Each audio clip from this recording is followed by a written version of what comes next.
आवाज उर्दू टीवी में आपका इस्तकबाल है।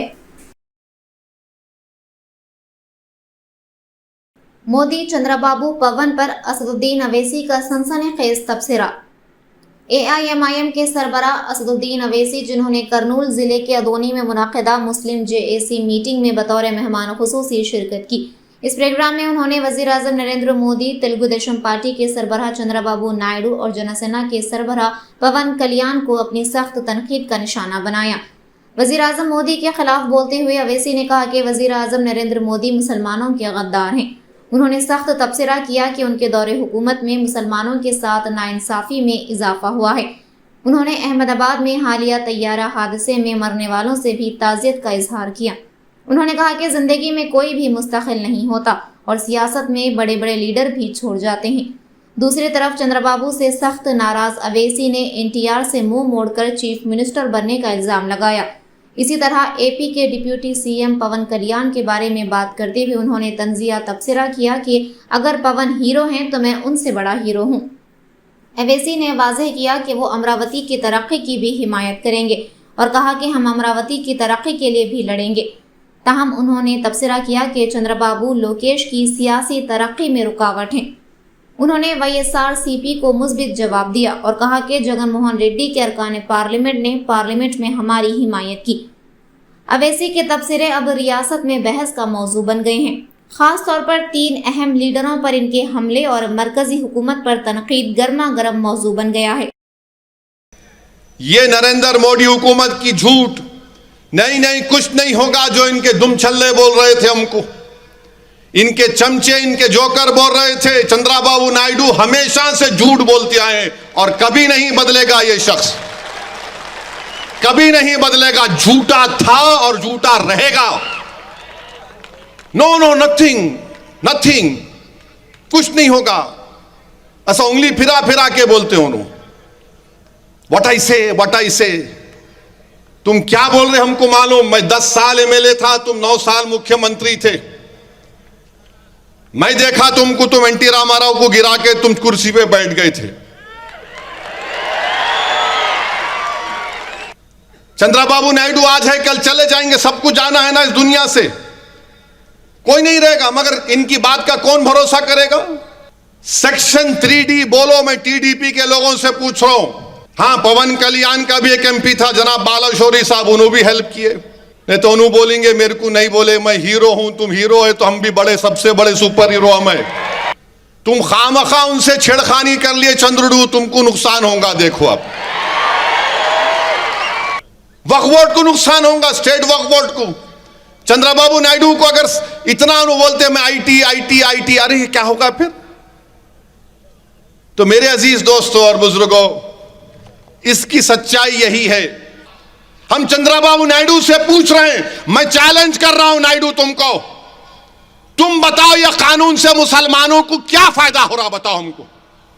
1 पैसे का फायदा नहीं है मुसलमानों को, नुकसान हो रहा है भारत के मुसलमानों को। मस्जिदें छीन ली जाएंगी, दरगाहें छीन ली जाएंगी, कब्रिस्तानों को खत्म कर दिया जाएगा, खानकाहों को खुफल लगा दिया जाएगा। यह कानून कर रहा है। और चंद्रबाबू नायडू, मैं ये समझ रहा था कि शायद आप 2002 में BJP का साथ देने के बाद आप इस तरह की गलती नहीं करेंगे, मगर आपने ये साबित कर दिया कि जहां पर मुसलमानों का मसला आएगा, आप संघ परिवार के झंडे को पूरे भारत में नाफिज करेंगे। आप इस मुल्क को, इसके सेकुलरिज्म को, इसके प्लुरलिज्म को, इसके डाइवर्सिटी को कमजोर करना चाहते हैं। क्यों किया चंद्रबाबू नायडू ने ये। अरे आपको आंध्र प्रदेश का कैपिटल बनाना है, बनाओ, हम भी लड़ेंगे अमरावती के लिए। आंध्र प्रदेश की तरक्की के लड़ना है, हम भी लड़ेंगे आंध्र प्रदेश के लिए। ये हमारा पुराना रियासत रहा है।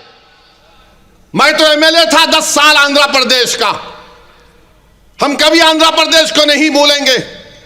मगर आप अमरावती के नाम पर कैसे सौदा कर सकते भारत के संविधान के ऊपर।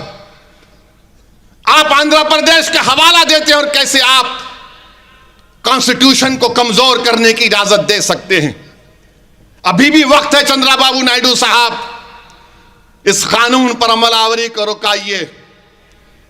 आप अगर ऐलान कर देंगे कि तेलुगु देशम इसकी तायीद नहीं करेगी, इसके खिलाफ है, तो यकीन मानिए यह कानून का असर कम हो जाएगा रातों रात। मगर चंद्रबाबू नायडू नहीं करना चाहते। क्यों नहीं करना चाहते? क्योंकि वो सेकुलरिज्म पर कॉम्प्रोमाइज कर चुके हैं। हमारे तेलुगु देशम के बहुत से मेरे भाई हैं, मैं उनकी बड़ी इज्जत करता हूं, जो जरूर उस पार्टी में हैं। वो कुछ नहीं कर सकते, मुझे मालूम, मजबूर हैं वो। मगर हम डायरेक्ट चंद्रबाबू नायडू को बोल रहे हैं, आपने बहुत बड़ा गलत काम किया है। आपने मुसलमानों को धोखा नहीं दिया, आपने संविधान को धोखा दिया है। आपने बाबा साहेब अंबेडकर के संविधान को कमजोर करने का काम किया है। अरे कौन इख्तिदार पे रहेगा? बल्कि मैं तो चंद्रबाबू नायडू से कह रहा हूं कि आपने अपने से ज्यादा नुकसान, अपनी पार्टी से ज्यादा नुकसान आपने अपने बेटे लोकेश का मुस्तकबिल उसको खत्म कर दिया आपने। क्योंकि आपके बाद तो आपका बेटा ही आएगा ना, जूनियर एनटीआर तो नहीं आएगा। अब्बा इतना पॉपुलर है उन्हें, मेरे को नहीं मालूम। आता क्या उन्हें? आता क्या? नहीं न्यूज बनना ना, ये भी आप लोकेश को परेशान कर दिए। अरे उसका तो देख लेते, कितना तुम करेंगे? तुम हो गया ना 9 साल आंध्र प्रदेश के चीफ मिनिस्टर, 5 साल आंध्र प्रदेश के, बस है, बच्चे को देखते अपने।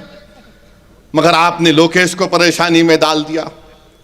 मेरे भाई, सच्चाई बयान कर रहा हूं, यह वक्फ का कानून मुसलमानों से हमारी जायदादों को छीनने के लिए बनाया गया। अरे कम से कम वो जगन मोहन रेड्डी तो खुल के बोला कि जो ओवैसी साहब बोलेंगे हम तायद करेंगे,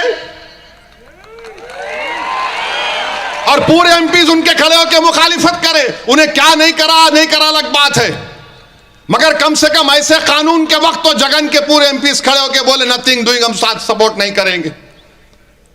मैं उनका शुक्रिया अदा करता हूं, उन तमाम पार्टीज का शुक्रिया अदा करता हूं जिसका भी जिक्र किया, जिन्होंने इस काले कानून के खिलाफ वोट दिया।